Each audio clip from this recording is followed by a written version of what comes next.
సిలువలో క్రీస్తు చూపిన ప్రేమ విలువలేని బ్రతుకులను మార్చెను. మన కోసమే రక్తమంత కార్చెను. మనకు బదులు తానే మరణముందెను. పరమపురికి ఏకైక మార్గమాయెను. మృత్యుంజయుడు సజీవుడు యేసుక్రీస్తు అందరికీ ప్రభువు. సిలువలో క్రీస్తు చూపిన ప్రేమ విలువలేని బ్రతుకులను మార్చెను. మన కోసమే రక్తమంత కార్చెను. సమాధిలో నుండి తిరిగి లేచెను. పరమపురికి ఏకైక మార్గమాయెను.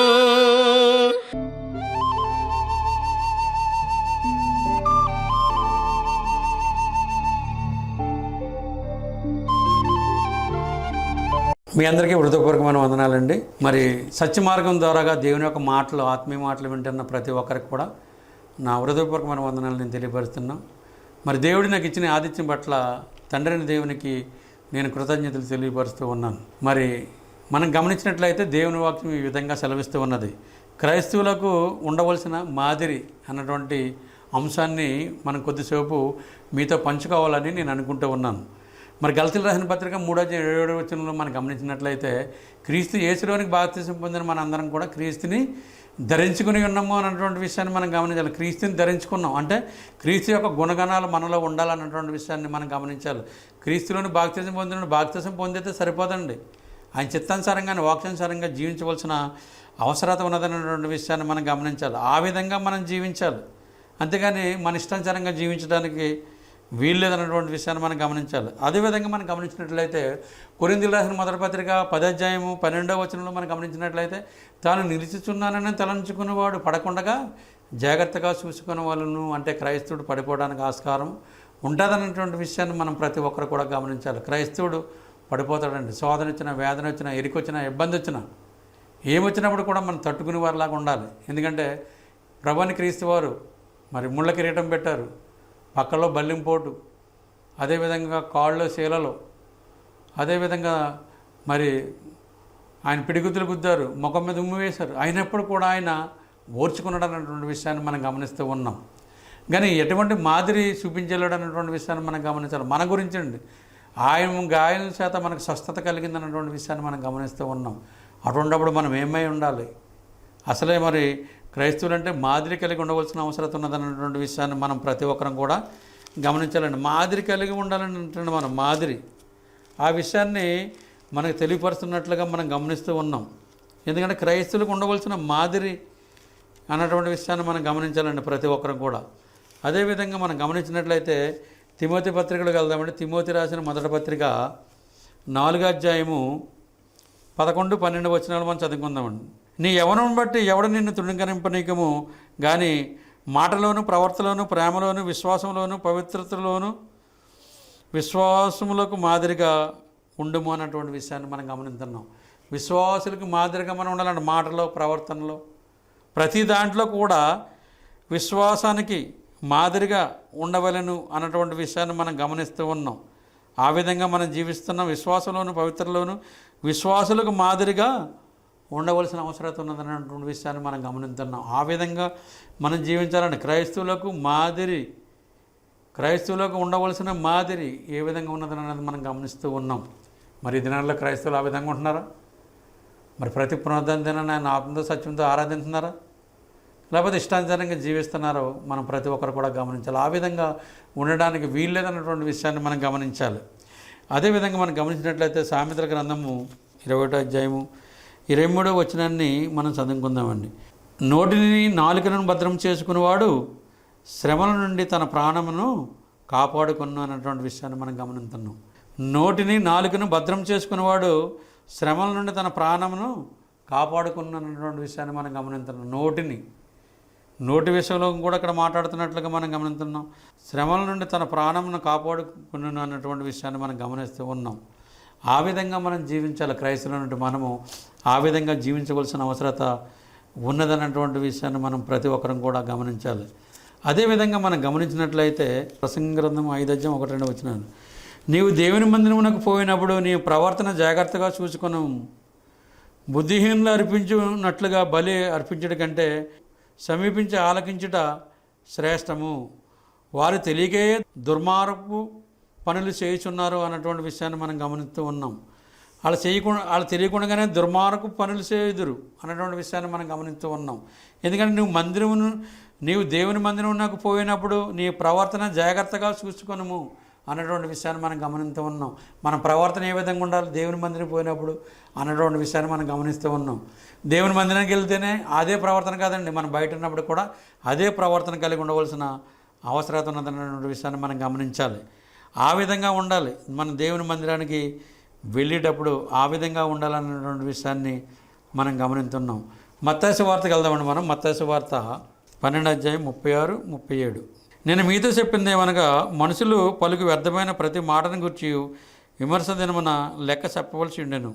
నీ మాటను బట్టి నీతిమంతుడవని నీ తీర్పు నొందుదువు, నీ మాటను బట్టి అపరాధమని తీర్పు నొందుదు అన్నటువంటి విషయాన్ని మనం గమనిస్తున్నాం.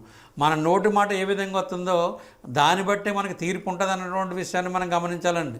మనం ఏ విధంగా మన మాటను బట్టి మనం ఇక్కడ నీ మాటను బట్టి నీతిమంతుడవని తీర్పు నొందువు, నీ మాటను బట్టి అపరాధమని తీర్పు నొందుదు అన్నటువంటి విషయాన్ని మనం గమనిస్తున్నాం. మన రెండు మాటలు మనం లో నుంచే వస్తూ ఉంటాయండి. మనం గమనించాలి ఏ విధంగా మనం మాట్లాడుతున్నాం. మనం ప్రతి మాటకి మనం లెక్క ఆయనకు అప్పచెప్పవలసిన బద్దులమై ఉన్నాం అన్నటువంటి విషయాన్ని మనం గమనించాలి. ఆ విధంగా మరి ఉండాలి. మనం మాట్లాడే మాట యథార్థంగా మాట్లాడవలసిన అవసరం ఉందన్నటువంటి విషయాన్ని గమనించాలండి. సామెతల గ్రంథము 10:19 వచనండి, విస్తారమైన మాటల్లో దోషం ఉండక మానదు, తన పెదవులను మూసుకునేవాడు బుద్ధిమంతుడు అన్నటువంటి విషయాన్ని మనం గమనిస్తున్నాం. విస్తారంగా మాట్లాడినట్లయితే దోషం ఉంటుందండి. ఆ పెదవులు మూసుకున్నట్లయితే అతను బుద్ధిమంతుడు అన్నటువంటి విషయాన్ని మనం గమనిస్తూ ఉన్నాం. ఒక్కొక్కరు అనవసరంగా వచ్చి మధ్యలో మాట్లాడుతూ ఉంటారు. ఆ విధంగా మాట్లాడడానికి వీలు లేదన్నటువంటి విషయాన్ని మనం ప్రతి ఒక్కరం కూడా గమనించాలి. విస్తారమైన మాటల్లో దోషం ఉండక మానదు, తన పెదవులను మూసుకునేవాడు బుద్ధిమంతుడు అన్నటువంటి విషయాన్ని మనం గమనిస్తూ ఉన్నాం. మరి ఆ విధంగా మనం జీవించాలి. బుద్ధిమంతుడిలాగా మనం జీవించవలసిన అవసరం ఉన్నదన్నటువంటి విషయాన్ని మనం ప్రతి ఒక్కరం కూడా గమనించాలి. కొరింథీయులకు 2 పత్రిక 5:10 వచనాన్ని మనం చదువుకుందామండి. ఎందుకనగా తాను జరిగించే క్రియలు చొప్పున అవి మంచివైనా సరే చెడ్డవైనా సరే దేహంతో జరిగించిన వాటి ఫలము ప్రతివాడును పొందినట్లు మనమందరము క్రీస్తు న్యాయపీఠం ఎదుట ప్రత్యక్షం కావాలను అన్నటువంటి విషయాన్ని మనం గమనిస్తున్నాం. అవి మంచివైనా సరే చెడ్డవైనా సరే నువ్వు ఏ రూపంగా నువ్వు పనిచేస్తున్నావో అన్నటువంటి విషయాన్ని మనం గమనిస్తున్నాం. ఎందుకనగా తాను జరిగించిన క్రియలు చొప్పున మనం చేసే పని మంచి పని అన్నా సరే చెడ్డ పని అన్నా సరే ఆ పనిని తగ్గట్టుగా మనకు క్రీస్తు న్యాయపీఠం ఎదుట ప్రత్యక్షం కావాలను అన్నటువంటి విషయాన్ని మనం గమనిస్తూ ఉన్నాం. వాటి వలన ప్రతివాడును పొందినట్లు అన్నటువంటి విషయాన్ని మనం గమనిస్తున్నాం. ఎందుకంటే మంచివైనా సరే చెడ్డవైనా సరే దేహంతో జరిగించిన వాటి ఫలము ప్రతివాడు పొందినట్లు మనందరము క్రీస్తు న్యాయపీఠం ఎదుట ప్రత్యక్షం కావాలని అన్నటువంటి రాయబడినట్లుగా మనం గమనిస్తున్నాం. ఆ విధంగా మనం మంచి చేసినా చెడు చేసినా ఎటువంటి పని చేసినా క్రీస్తు దగ్గర నుంచి మనం తప్పించుకోలేము, తీర్పులో నుంచి మనం తప్పించుకోలేము అన్నటువంటి విషయాన్ని మనం ప్రతి ఒక్కరం కూడా గమనించాలి. మరి మన న్యాయం నీతిమంతులుగా జీవించవలసిన అవసరత ఉన్నదన్నటువంటి విషయాన్ని మనం గమనించాలి. అదేవిధంగా మనం గమనించినట్లయితే మరి కొలసీలు రాసిన పత్రికలోకి వెళ్దామండి. మనం కొలసీలు రాసిన పత్రిక 4:4-6 ప్రతి మనుషునికి ఎలాగ ప్రత్యక్షం ఇవ్వలను అది మీరు తెలుసుకుండకే మీ సంభాషణ ఉప్పు వేసినట్లు ఎల్లప్పుడూ నువ్వు రుచికలదుగాను కృపాసహితంగాను ఉండనియ్యడి. మనం ఎప్పుడు ఏం మాట్లాడినప్పుడు కూడా ఉప్పు వేసినట్లుగా ఉండాలంటండి. ఎల్లప్పుడూ అని రాయబడ్డది ఇక్కడ. మరి ఎల్లప్పుడూ ఆ విధంగా మనం మాట్లాడుతున్నామా, లేక మన ఇష్టానుసారంగా మాట్లాడుతున్నామా, దేవుని సన్నిధిలో ఒక రకంగా ఉంటున్నామా, దేవుని సన్నిధి విడిచిపెట్టినప్పుడు ఇంకో రకంగా ఉంటున్నామా, బయట అన్నిటితో వేరేగా ఉంటున్నామా, మనం ప్రతి ఒక్కరం కూడా గమనించుకోవాలి. ఆ విధంగా ఉండడానికి వీలు లేదన్నటువంటి విషయాన్ని మనం ప్రతి ఒక్కరం కూడా గమనించాలండి. ఈ విషయాన్ని మనం ప్రతి ఒక్కరు కూడా గమనించాలన్నటువంటి విషయాన్ని మనం ప్రతి ఒక్కరు కూడా అవగాహన కలిగి ఉండవలసిన అవసరం ఉంది. మత్తయి సువార్త 5:16 వచనంలోకి మనం వెళ్దామండి. మనుషులు మీ సత్క్రియలను చూసి పరలోకమందున్న మీ తండ్రిని మహింపరిచినట్లు వారి ఎదుట మీ వెలుగును ప్రకాశింపనీయుడి అన్నటువంటి విషయాన్ని మనం గమనిస్తూ ఉన్నాం. మనం ఎవరండి? వెలుగు సంబంధులు, మన చీకటి సంబంధులం కాదు. మన వెలుగుని ప్రకాశించాలంటే, ప్రకాశించే వాళ్ళలాగా ఉండాలంటండి. ప్రకాశింపనీయుడి అన్నటువంటి విషయాన్ని మనం గమనించాలి. మనుషులు మీ సత్క్రియలను చూసి పరలోకమందున మీ తండ్రిని మహింపరిచినట్లు వారు ఎదుట మీ వెలుగు ప్రకాశింపనీయుడి అన్నటువంటి విషయాన్ని మనం గమనిస్తున్నాం. అంటే మనం వెలుగు సంబంధం, చీకటి సంబంధం కాదు అన్నటువంటి విషయాన్ని మనం గమనిస్తున్నాం. ఈ సందర్భంగా మనం గమనించినట్లయితే పేతురు రాసిన మొదటి పత్రిక 2వ అధ్యాయము 9వ వచనాన్ని మనం చదువుకుంటున్నాం. అయితే మీరు చీకటిలో నుండి ఆశ్చర్యకరమైన తన వెలుగులోనికి మిమ్మను పిలిచిన వాని గుణాతిశయములను ప్రచారం చేయ నిమిత్తము ఏర్పరచబడిన వంశమును, రాజులైన యాజక సమూహమును, పరిశుద్ధ జనమును, దేవుని సొత్తైన ప్రజలై ఉన్నారన్నటువంటి విషయాన్ని మనం గమనిస్తున్నాం. దేవుని సొత్తు అంటుండే మనం, దేవుని సొత్తైన ప్రజలై ఉన్నామంటుండే మనం. ఈ విషయాన్ని మనం గమనించాలి. మనం ఏర్పాటు చేయబడ్డాం. ఎలాగ ఏర్పాటు చేయబడ్డాం? చీకట్లో నుంచి వెలుగులోనికి వచ్చామన్నటువంటి విషయాన్ని మనం గమనిస్తూ ఉన్నాం. ఎలాగొచ్చామంటే చీకట్లో నుంచి వెలుగులోనికి మనం వచ్చామన్నటువంటి విషయాన్ని మనం మర్చిపోకూడదు. మనం చీకటి సంబంధం నుంచి వెలుగులోనికి వచ్చాం. వెలుగులోకి ఎలాగొచ్చాం? క్రీస్తులోనికి బాప్తిసం పొందడం ద్వారాగా మనం వెలుగులోనికి వచ్చామన్నటువంటి విషయాన్ని మనం ప్రతి ఒక్కరం కూడా గమనించాలి. మనం వెలుగు సంబంధం, ఈ సంబంధంగా మనం గమనించినట్లయితే మనం మన సొత్తు కాదన్నటువంటి విషయాన్ని మనం గమనించాలి. మనం ఎవరి సొత్తు అండి? మనం దేవుని సొత్తు అన్నటువంటి విషయాన్ని మనం గమనిస్తూ ఉన్నాం. కొరింథీయులకు రాసిన మొదటి పత్రిక 6వ అధ్యాయం 19-20 చదువుకుందామండి. మీ దేహం దేవుని వల్ల మీకు అనుగ్రహింపబడి మీలోనున్న పరిశుద్ధాత్మక ఆలయం ఉన్నదని మీరు ఎరగరా? మీరు మీ సొత్తు గారు, విలువ బట్టి కొనబడిన వారు కనుక మీ దేహంతో దేవుణ్ణి మహింపరచాలి అన్నటువంటి విషయాన్ని మరి మనం గమనిస్తూ ఉన్నాం. మనం మన సొత్తు కాదంటే విలువ బట్టి కొనబడ్డాం. ఆయన స్వరక్తం ఇచ్చి, సొంత రక్తం ఇచ్చి మరి ఎంతో వాల్యూ చెల్లించాడండి ఆయన. మనల్ని కొన్నాడు అన్నటువంటి విషయాన్ని మనం ప్రతి ఒక్కరం కూడా గమనించాలి. మనల్ని ఏ విధంగా కొన్నాడు ఆయన అన్నటువంటి విషయాన్ని మనం గమనించినట్లయితే ఎంతో వాల్యుబుల్గా మనల్ని తన స్వరక్తం ఇచ్చి మనం కొంటున్నట్లుగా మనం గమనిస్తూ ఉన్నాం. ఆ విధంగా మనం జీవించవలసిన అవసరత ఉన్నదన్నటువంటి విషయాన్ని మనం గమనించాలి. ఆ విధంగా మనం జీవిస్తున్నామా లేకపోతే మన ఇష్టానుసారంగా జీవిస్తున్నామో మనం ప్రతి ఒక్కరూ మనం గమనించాలి. అదేవిధంగా మనం గమనించినట్లయితే ఎఫెసీయులకు రాసిన పత్రిక 4:29 వినివారికి మేలు కలిగినట్లు అవసరమును బట్టి క్షేమాభివృద్ధికరమైన అనుకూల వచనమే పలుకుడి, కానీ దుర్భాష ఏదైనాను మీ నోట రానీయకుడే అన్నటువంటి విషయాన్ని మనం గమనిస్తూ ఉన్నాం. అనుకూలాన్ని బట్టి మనం దేవుని నమ్ముకున్నాం కాబట్టి దేవుని ప్రజలం కాబట్టి మరి మన అనుకూలమైన మాటలే మనం మాట్లాడాలంటండి. దుర్భాషను మన నోటంట రానడానికి వీల్లేదు అన్నటువంటి విషయాన్ని మనం గమనిస్తూ ఉన్నాం. ఆ విధంగా మనం ఉండకూడదండి.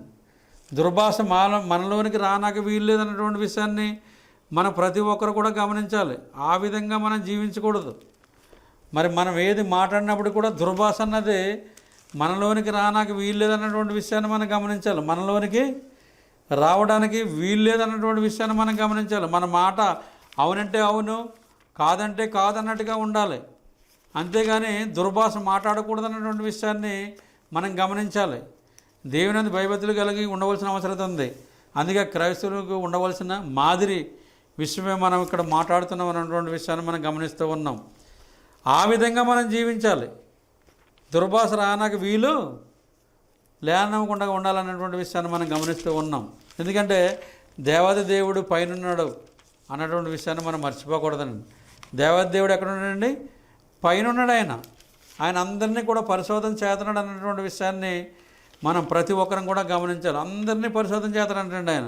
అందరినీ పరిశోధన చేస్తున్నాడు అన్నటువంటి విషయాన్ని మనం ప్రతి ఒక్కరు కూడా గమనించాలి. యేసీకేలు గ్రంథము 18:23 మనం చదువుకుందాం.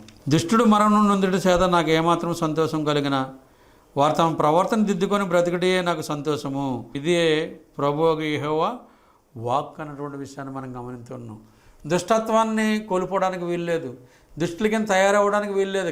క్రీస్తులోని బాప్తిసం పొందిన తర్వాత మరి క్రైస్తవులకు ఉండవలసిన మాదిరి కలిగి ఉండాలి తప్ప మళ్ళీ దుష్టాత్వంలోనికి వెళ్ళిపోకూడదండి. మనం ఈ విషయాన్ని మనం గమనించాలి. యేసీకేలు మాట్లాడుతున్నాడు. ఈ విషయాన్ని మనం ప్రతి ఒక్కరం కూడా గమనించాలి. దుష్టులు మరణము నొందుట చేత నాకు ఏమాత్రము సంతోషం కలిగిన వారు తమ ప్రవర్తన దిద్దుకొని బ్రతికిటే నాకు సంతోషము. ఒకవేళ దుష్టాత్వంలోనే ప్రవర్తన దిద్దుకోవాలి, అవకాశాన్ని దేవుడు ఇస్తున్నాడు. అదే నాకు సంతోషం అని తెలియపరుస్తున్నట్లుగా మనం గమనిస్తూ ఉన్నాం. మరి ఇంకోటి సంతోషం ఏంటి ఆయనకి? దుష్టుల విషయంలో ఎలా మాట్లాడాడు, మరి ఇంకో విషయం సంతోషం ఏంటి అన్నటువంటి విషయాన్ని మనం గమనించినట్లయితే కీర్తన గ్రంథము 116 అధ్యాయము 15వ వచనాన్ని మనం చదువుకుందాం. యెహోవా భక్తులు మనం ఆయన దృష్టికి విలువ గలది అన్నటువంటి విషయాన్ని మనం గమనిస్తున్నాం. యెహోవా భక్తులు అనగా దేవుని చిత్తానుసారంగా జీవించేవారు అని అర్థము. ఆయన దృష్టికి విలువ గలదంట. దుష్టుల యొక్క మరణం సంతోషం లేదు ఆయనకి. యెహోవా భక్తుల మరణం ఆయన దృష్టికి విలువ గలది అన్నటువంటి విషయాన్ని మనం గమనిస్తూ ఉన్నాం.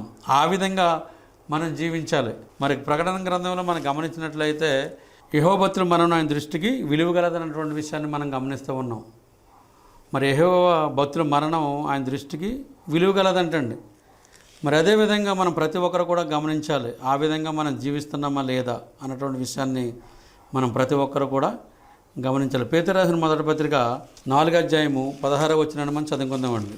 ఎవడైనను క్రైస్తవుడు అయినందుకు బాధ అనుభవించిన ఎడల అతడు సిగ్గుపడక ఆ పేరుని బట్టి దేవుణ్ణి మహింపరచవలన్నటువంటి విషయాన్ని మనం గమనిస్తున్నాం. ఎవరైనా క్రైస్తవులు అయినందుకు సిగ్గుపడకుండా ఆ పేరుని బట్టి ఆయన్ని మహింపరచాలన్నటువంటి విషయాన్ని మనం ప్రతి ఒక్కరం కూడా గమనించాలండి. సామెతల గ్రంథంలోనికి వెళ్దామండి. మనం సామెతల గ్రంథము 28వ అధ్యాయము 18వ వచనాన్ని మనం చదువుకుందాం. యథార్థంగా ప్రవర్తించేవాడు రక్షింపబడును, మూర్ఖ ప్రవర్తన గలవాడు హఠాత్తుగా పడిపోవునన్నటువంటి విషయాన్ని మనం గమనిస్తూ ఉన్నాం. మరి ఆ విధంగా మనం ఉండడానికి వీల్లేదన్నటువంటి విషయాన్ని మనం గమనిస్తూ ఉండాలి. ఏంటంటే అండి, యథార్థంగా ప్రవర్తించేవాడు రక్షింపబడును, మూర్ఖ ప్రవర్తన గలవాడు హఠాత్తుగా పడిపోనన్నటువంటి విషయాన్ని మనం గమనిస్తూ ఉన్నాం. మరి ఆ విధంగా మనం జీవించడానికి వీల్లేదు.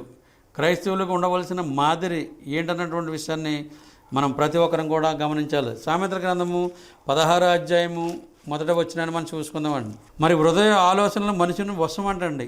అంటే హృదయంలో అనేకమైన ఆలోచనలు మనుషుడు ఆలోచించుకుంటుంటాడు, కానీ చక్కని ప్రత్యక్షం ఇచ్చుటకు యెహోవా వలన కలుగునన్నటువంటి విషయాన్ని మనం గమనిస్తూ ఉన్నాం.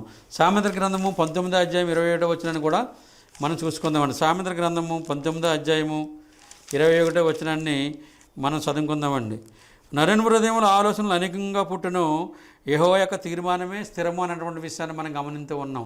నరులు అనేక రకంగా ఆలోచిస్తూ ఉంటారు, కానీ యెహోవా యొక్క మరి తీర్మానమే స్థిరమైనటువంటి విషయాన్ని మనం గమనించాలి. నరుల హృదయంలో ఆలోచనలు అనేకంగా పుట్టును, యెహోవా యొక్క తీర్మానమే స్థిరమైనటువంటి విషయాన్ని మనం ప్రతి ఒక్కరం కూడా గమనించాలి. సామెతల గ్రంథము 24వ అధ్యాయము 17-18 వచనాలు మనం చదువుకుందామండి. నీ శత్రువు పడినప్పుడు సంతోషింపకము, వాడు తొట్టిల్లినప్పుడు నీ మనసున ఉల్లాసింపకం అన్నటువంటి విషయాన్ని మనం గమనిస్తూ ఉన్నాం.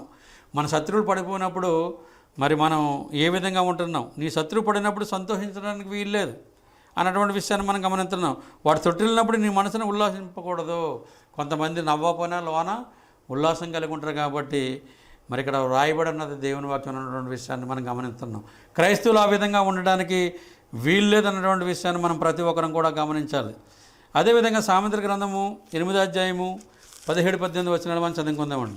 నన్ను ప్రేమించిన వారు నేను ప్రేమించున్నాను, నన్ను జాగ్రత్తగా వెతుకువారు నన్ను కనుకొందరు, ఐశ్వర్య ఘనతలు స్థిరమైన కలిమియు నీతియు నా యొద్ద ఉన్నవి అన్నటువంటి విషయాన్ని మనం గమనిస్తూ ఉన్నాం. ఆయన ప్రేమించిన వారిని ఆయన ప్రేమిస్తున్నాడంట, ఆయన జాగ్రత్తగా వెతుకువారు ఆయన్ని కనుకొందరు అన్నటువంటి విషయాన్ని మనం గమనిస్తున్నాం. వెతకడం వేరండి, జాగ్రత్తగా వెతకడం వేరు అన్నటువంటి విషయాన్ని మనం ప్రతి ఒక్కరం కూడా గమనించాలి. ఎందుకంటే మనం గమనించినట్లయితే మరి దేవుని యొక్క వాక్యం ఏ విధంగా సెలవిస్తుంది అన్నటువంటి విషయాన్ని మనం ప్రతి ఒక్కరు కూడా గమనించాలి. ఏ విధంగా సెలవిస్తుంది, మనం ఏమై ఉన్నాము, మన ఉద్దేశాలు ఏమై ఉన్నాయి అన్నటువంటి విషయాన్ని మనం ప్రతి ఒక్కరం కూడా గమనించాలి. ఆయన చిత్తానుసారంగా జీవిస్తున్నామా, ఆయన వాక్యానుసారంగా జీవిస్తున్నామా లేదన్నటువంటి విషయాన్ని మనం ప్రతి ఒక్కరం కూడా గమనించాలండి. దేవుని చిత్తానుసారంగా జీవించవలసిన అవసరత ఉన్నదన్నటువంటి విషయాన్ని మనం ప్రతి ఒక్కరం కూడా గమనించాలి. దానియేలు గ్రంథము 12వ అధ్యాయం 3వ వచనంలో మనం గమనించినట్లయితే, బుద్ధిమంతులైతే ఆకాశ మండలంలోని జ్యోతులను పోలిన వారే ప్రకాశించరు, నీతి మార్గం అనుసరించి నడుచుకున్నట్లు ఎవరు అనేకులను తిప్పుతారో వారు నక్షత్రం వల్ల నిరంతరము ప్రకాశించరు అన్నటువంటి విషయాన్ని మనం గమనిస్తూ ఉన్నాం. అంటే బుద్ధిమంతులం అయితే దేవునిలోనికి బాప్తిసం పొందిన మనము అనేకులను తిప్పవలసిన అవసరం ఉన్నది అన్నటువంటి విషయాన్ని మనం గమనిస్తూ ఉన్నాం. వాళ్ళు ఎలా ఉంటారంటే తిప్పినట్లయితే వారు నక్షత్రం వలె నిరంతరము ప్రకాశించరు అన్నటువంటి విషయాన్ని మనం గమనిస్తూ ఉన్నాం. మరి ఆ విధంగా మనం ఉండాలి. అంతేగాని మనం 2 పడవల మీద కాలేసినట్లుగా ఉండడానికి వీల్లేదు. క్రైస్తవులు అనగా ఉండవలసిన మాదిరి ఏ విధంగా ఉన్నదన్నటువంటి విషయాన్ని మనం గమనిస్తూ ఉన్నాం. ముగింపులో ఒక మాటని దేవుని వాక్యాన్ని చెప్పుకొని మనం ముగించుకుందామండి. ఏప్రిల్ రాసిన పత్రికలోకి ఏప్రిల్ రాసిన పత్రిక 6వ అధ్యాయము 4వ వచనాన్ని మనం చదువుకుందామండి. ఒకసారి వెలిగింపబడి పరలోక సంబంధమైన వరమును చూసి పరిశుద్ధాత్మలో పాలువారై దేవుని దివ్యవాక్యము రాబోయే యుగ సంబంధమైన శక్తులను ప్రభావమును అనుభవించిన తర్వాత తప్పిపోయిన వారు తమ విషయంలో దేవుని కుమారుని మరలా సిలువ వేయిచు బహాటంగా ఆయనను అవమానపరుచున్నారు. గనుక మారు మనసు పొందినట్లు అట్టి వారిని మరలా నూతనపరచుట అసాధ్యమైనటువంటి విషయాన్ని మనం గమనిస్తూ ఉన్నాం. ఒకసారి వెలిగించబడంటే ఒకసారి బాప్తిసం తీసుకుని మళ్ళీ లోకం వైపు చూసినట్లయితే మరి మన స్థితిగతులు ఏ విధంగా ఉంటామో అన్నటువంటి విషయాన్ని మనం గమనిస్తున్నాం. బహాటంగా మనం సిలువేస్తున్నామంట. మన గురించి ఆయన మన పాపాల గురించి సిలువేయబడి మరి మన గురించి ఆయన అవమానపడినట్లుగా మనం గమనించాం. మరి అలాగా దేవునిలోనికి వచ్చి మరి క్రీస్తులోనికి బాప్తిసం పొందిన తర్వాత మళ్ళీ లోకం వైపు చూడడానికి వీల్లేదన్నటువంటి విషయాన్ని మనం గమనించాలి. ఆ విధంగా ఉండడానికి వీల్లేదు. ఎందుకంటే క్రీస్తు మనకు ఒక మాదిరిని విడిచిపెట్టి వెళ్ళినట్లుగా మనం గమనిస్తూ ఉన్నాం. ఎలాంటి మాదిరి విడిచిపెట్టాడు అన్నటువంటి విషయాన్ని మనం గమనించినట్లయితే ముగింపులో పేతురు రాసిన పత్రికలకు మనం వెళ్దామండి.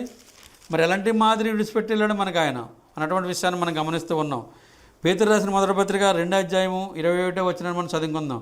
క్రీస్తు కూడా మీ కొరకు బాధపడి మీరు తన అడుగుజాడలను నడుచుకున్నట్లు మీకు మాదిరి ఉంచిపోయిన అన్నటువంటి విషయాన్ని మనం గమనిస్తూ ఉన్నాం. మనకు మాదిరి ఉంచిపోయాడంటండి ఆయన. మరి ఎటువంటి మాదిరో మనం ప్రతి ఒక్కరు కూడా గమనించాలి. సిలువ మరణంలో మరి ఆయన కష్టపడే కష్టాన్ని మనం జ్ఞాపకం చేసుకోవాల్సిన అవసరత ఉన్నదన్నటువంటి విషయాన్ని మనం గమనించాలి. క్రైస్తవులకు ఉండవలసిన మాదిరి ఏ విధంగా మాదిరి కలిగి ఉండారో అన్నటువంటి విషయాన్ని ఇంతవరకు మీరు శ్రద్ధగా విన్నందుకు మీకు హృదయపూర్వకమైన వందనాలు నేను తెలియపరుస్తూ ఉన్నాను. ప్రార్థన చేసుకుందాం. ప్రియా పరలోకనా తండ్రి, మీరు గొప్ప దేవుడు, నీతిమంతుడు, యథార్థమంతుడు, మీకు అసాధ్యమైనది ఏదీ లేదు.